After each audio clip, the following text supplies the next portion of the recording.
As you probably all know, and as you can see by looking at the screen, Russ was elected to the National Aviation Hall of Fame last July. And they did an introductory video, and so, Mr. Chairman, if you'll do the honors, we'll let the introductory video introduce our speaker. In their wondrous first flight at Kitty Hawk in 1903, the Wright brothers challenged others to expand the boundaries of aviation. And Russ Meyer accepted that challenge, and under his leadership, Cessna delivered 67,000 aircraft, from single-engine trainers to high-performance jets to practically every country in the world.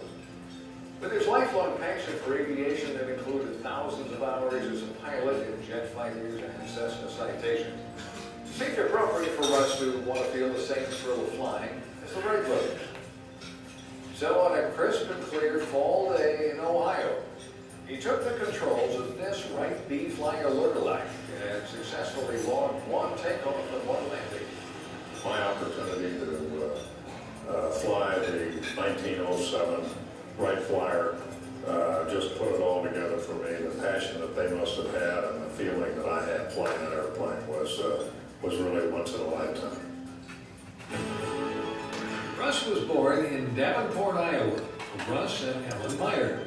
Well, I saw my first airplane at a little grass strip in Davenport, Iowa when I was about 4 years old. And I think I knew right then that whatever else I might do in my life, I wanted to be an aviator. Young Russ would spend hours sitting on the roof of the family home watching for barnstormers. After an outstanding record in high school, Russ left Iowa for the Ivy League, and he was awarded a scholarship to Yale. So when I finished college, I went to Air Force training, a wonderful year of excitement learning how to fly an airplane. Later, while studying law at Harvard, he earned his wings as a naval aviator as well, and served as a pilot with the Marine Air Corps. And then after law school, by design, I joined a law firm in Cleveland that did a fair amount of practice in aviation. It was his flying background and business acumen that led American Aviation to recruiting to help their struggling aircraft company. At the ripe age of 33, Russ became the company's new president. We had 24 people, and it was a great opportunity to learn the business from the ground up. After I had the tour of the lab that afternoon, I said, wow, he's really doing something with these small airplanes. He made impressive progress, growing the company from 24 to 1,800 employees and acquiring the Gulfstream program from Grumman. His leadership skills got the attention of the competition. In 1974, he was asked to join Cessna Aircraft Company. Joining Cessna in 1974 was a great moment, probably one of the blessings of my lifetime. I felt the same excitement throughout my entire career that I felt on that first day because I joined a wonderful company. Most of the teammates here have made their entire career at Cessna because they believe in the industry. They know what we can accomplish by working together.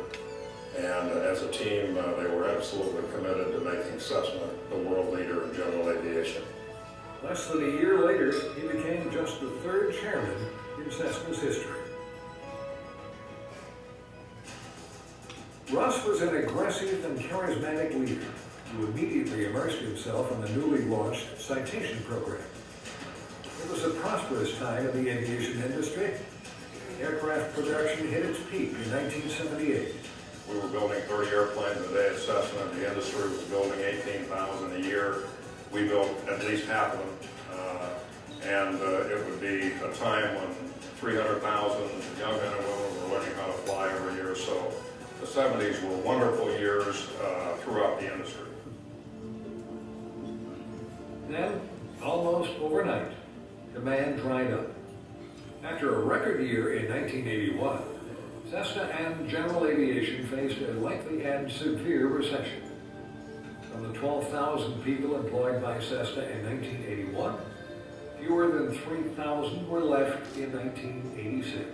We had high interest rates, record interest rates, restricted fuel allocations, product liability costs, kind of all at once. And by the middle 80s, the industry was at about the lowest point I've seen in my 45 years in aviation. Shutting down our production lines in the mid-80s was without decision than I ever had to make. The product liability situation, all of general aviation, the loss of thousands of jobs. Recognizing that light aircraft were essential to the growth of aviation, Russ led a 9-year lobbying effort to convince Congress to limit these suffocating costs. Airplane industry had been working for years on trying to get some liability relief, and it was Russ that came up with the idea that we should kind of get rid of the surplusage on this bill and go with one thing, which was the statute of repose. And he really dedicated hours of time and effort on that. And I think the success of it when he said, at the time, will add thousands of jobs. He made the statement, if this bill should pass, Cessna will be open. Considerable reminder.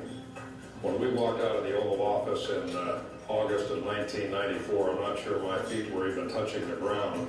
And less than 2 years later, out of a brand new facility in Independence, Kansas, I handed the keys to the owner of the first Skyhawk we had delivered in more than a decade.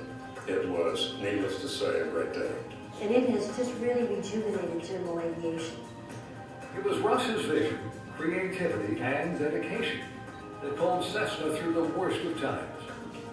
Taking advantage of the growing market for business jets, he focused Cessna's resources on the development of an expanded line of citations, including the fastest commercial jet in the world, the Citation 10. Hold on to your coffee cups while we announce to you this morning the Citation 10, described quite accurately in the Wall Street Journal this morning as the fastest business jet on earth. I have flown a lot of airplanes in my lifetime, and I like all of them, but I would have to say that of all the airplanes I've flown, the one that would be at the top of the list would be the Citation 10, because we really kind of created a new boundary for the industry. The Citation 10 is still the fastest commercial jet in the world, and we delivered the first one in 1996. All of them are still operating worldwide, and I'm very happy that I have the privilege from time to time to continue to fly the 10. It's a great airplane. But Russ was not only interested in aviation, he was also deeply sensitive to the needs of people.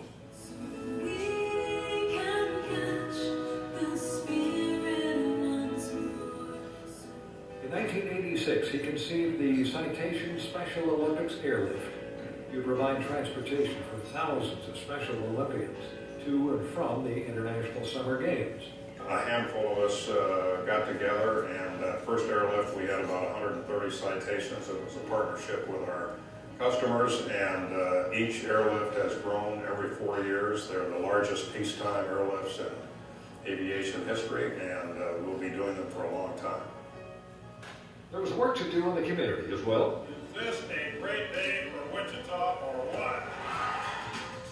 Because so many people were out of work in the late 1980s, We decided to try to do something to help the men and women who did not have the skills to go out and get a meaningful job. So we put a learning center right in the 21st Street area, which is a low-income area here in Wichita. We taught blueprint skills and math and metalworking skills, and most importantly, we guaranteed to every graduate of 21st Street a job at Cessna. I think over the next 12, 13 years, we graduated 49 classes.